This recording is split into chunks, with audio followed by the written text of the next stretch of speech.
It is a question the community has been wanting answers to. What led to the JCPS budget crisis? And tonight, a new report points to a lack of financial oversight.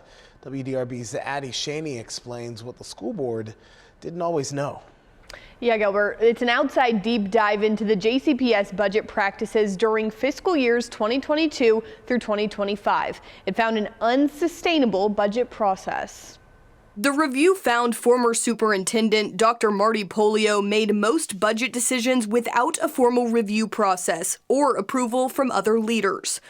The report says the chief financial officer lacked practical authority to approve or deny budget changes once the superintendent endorsed them.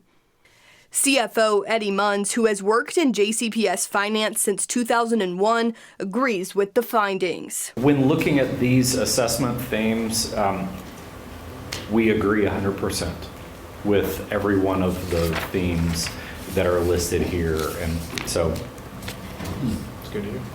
yeah, I mean, they're, like I said, I believe they did a really good job, and this is as though I wrote it myself. The report says board materials frequently lacked essential context, preventing fully informed spending decisions. It's really hard to vote on a board and understand what the impact of certain purchases mean if we don't know the total number. So financial leaders acknowledged omissions at a September board meeting. It was not viewed as pertinent and relevant, and maybe data that would be useful for creating for throwing out allegations about JCPS. Mr. Munns, who instructed you to remove the org chart from that presentation? The org chart? Yeah. I don't know what you're talking about. The report says before fiscal year 25, the district lacked a defined job classification system, which is what's used for raises.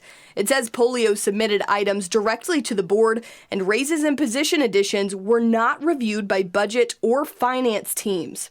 Between fiscal year 23 and 24, total compensation increased by more than $78 million. Add-on school costs, mostly used for new positions like mental health practitioners and school safety administrators, increased more than $137 million from fiscal year 22 to 25.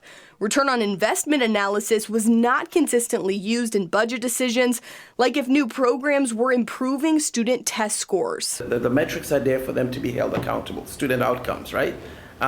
Something that we have not quite paid attention to. The district used non-recurring funds, including COVID relief money, to expand programs and staffing without a long-term plan, then transferred the costs into the general fund.